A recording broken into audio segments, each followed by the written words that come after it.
থাকা নয়, সে কোনদিন আসবে না রে, করো যদি ভয়।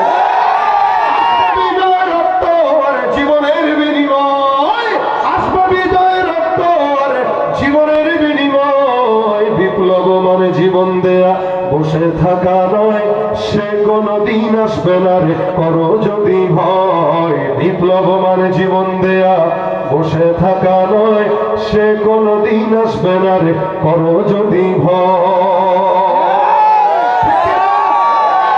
ভয় করবো কাকে? বহুত ভয় করে চলছে জনগণ বাংলাদেশের, এখন আর কেউ কাউরে ভয় পায় না। কি বলেন, ঠিক না? যে পরিমাণে গোলামি অতীত বছরগুলোতে হয়েছে, এই পরিমাণে যদি কেউ আল্লাহকে ডাকতো সব বুজুর্গ হয়ে যেত।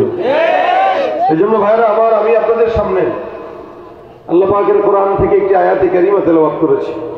নবী করিম সাল্লাল্লাহু আলাইহি ওয়াসাল্লাম অসংখ্য হাদিস থেকে একটি হাদিস শরীফ তেলাওয়াত করেছি। এটার অনুকূলে কিছুক্ষণ কথা বলবো।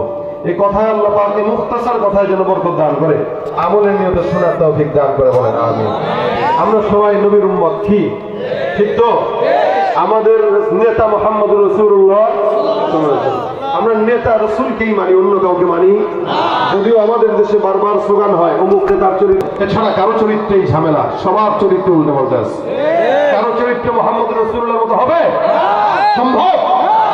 আল্লাহ পাক নবীকে এত শ্রেষ্ঠত্ব দান করেছেন, নবীর উম্মত হওয়ার কারণে আমাদেরকেও সমস্ত দুনিয়ার সব উম্মতের ভিতরে শ্রেষ্ঠ উম্মত বানিয়েছেন।